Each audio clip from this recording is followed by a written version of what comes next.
The consequence of selfish desire. It was 2 a.m. My husband was fast asleep beside me, and so was our 5-year-old son. Outside, heavy rain poured down, the weather was terrible, a storm was raging. Both my husband and son were lost in deep sleep, but sleep was nowhere near my eyes. The reason wasn't the thunderstorm outside, but the storm that had entered my life 6 years ago.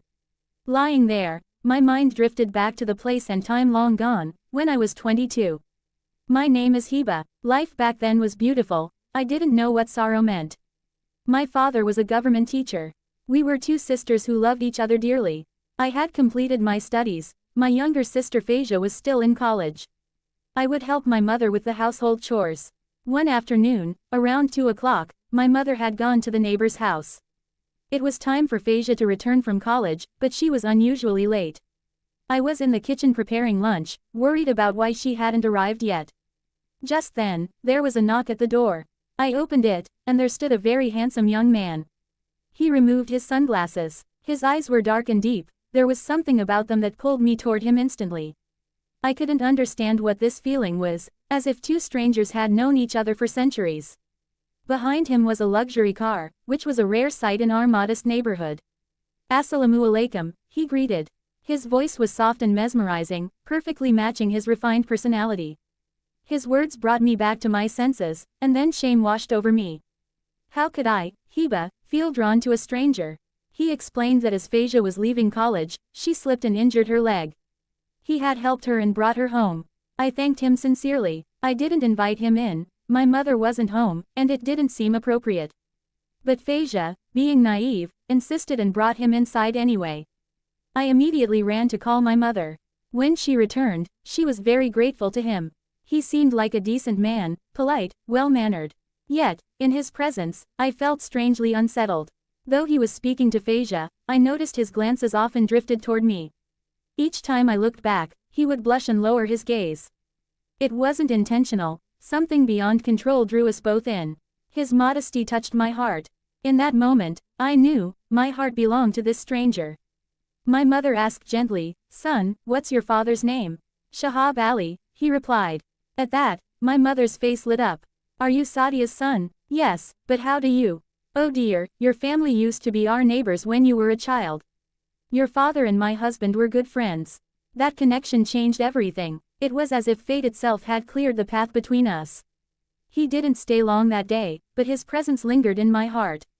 That night was unlike any other, it carried the fragrance of something new, something life-changing.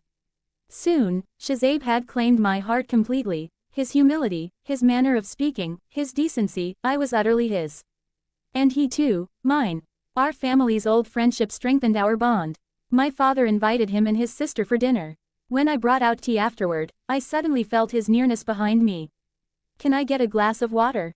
he asked. Startled, I turned, his presence made my heartbeat quicken. After drinking, he said softly, "Hiba, I really like you. Since the moment I saw you, I've been yours. This is a small token, if you feel the same, wear it. If not, I'll understand." He placed a ring on the table and left. My hands trembled as my heart raced, but I did what my heart told me to. I slipped the ring on my finger and went out with the tea tray. When Shahzaib saw the ring on my finger, joy filled his eyes. For the first time, he looked at me with such affection that I felt myself melt. Days passed in bliss, until one evening, my father and I went to dinner at Shahzaib's home. My eyes searched for him the entire time, but he was nowhere to be seen. Suddenly, I bumped into a tall, strong young man. I almost fell, but he caught me. His hand brushed my waist. I was furious.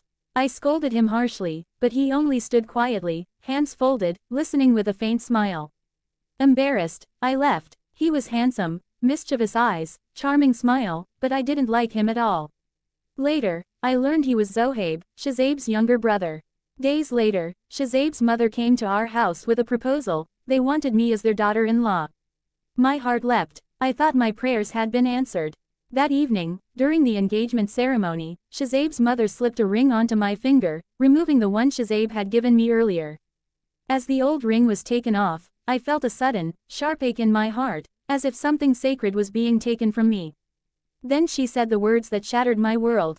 "From today, you are Zohaib's fiancé." I froze. The man I had loved, Shazaib stood expressionless. I later learned Zohaib had fallen in love with me from the day I bumped into him. He told his mother he wanted to marry me, and Shazaib, noble, selfless, stayed silent for his brother's happiness. That night, my world collapsed. After our engagement, Shazaib stopped coming to our house. Zohaib's cousin was getting married, and we were invited. I sat alone in the garden, lost in thought, when someone draped a warm jacket over my shoulders. I turned, it was Zohaib. Angry, I stood to leave, but he grabbed my wrist, pulled me toward him, my face inches from his. His breath touched my skin. For a brief second, I felt my heart waver. Shazaib was never bold like this. But I quickly snapped out of it, furious and trembling. "Let me go," I shouted. He smiled. "How long will you make me wait? Soon you'll be my bride. My wish is to see you sitting as my wife." I stormed away, yet his scent lingered, unsettling and strange. Time passed. I kept hating him for what wasn't his fault. He endured every insult with patience and love. 6 months later, our wedding date was set. He was overjoyed. I felt lifeless. On our wedding night, dressed as a bride, I swore I would never let him touch my heart. But fate had other plans. Just as I waited in my bridal room, my mother-in-law burst in, panic-stricken. "Zohaib met with an accident. He's hurt, but refuses to go to the hospital. He insists the ceremony go on as planned. Take care of him, my child." Moments later, Zohaib entered, his clothes soaked in blood. He was badly injured, his ribs broken. Despite his pain, he smiled. "Couldn't wait, huh, my bride?" He teased softly. "I'm not your wife," I snapped.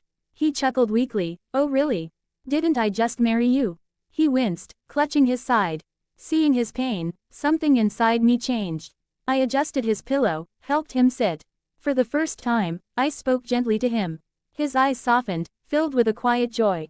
Then, still bleeding, he said, "Won't you come close, just once?" And spread his arms. At that moment, my heart surrendered, not to passion, but to truth.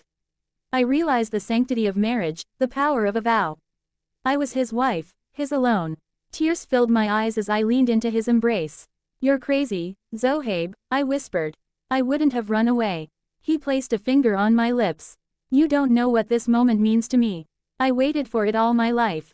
His eyes glistened. "If only you were truly mine, Hiba." Those were his last words. He slipped away, still holding my hand. My screams filled the room. When the family rushed in, it was too late. I threw myself on his chest, begging him to wake up.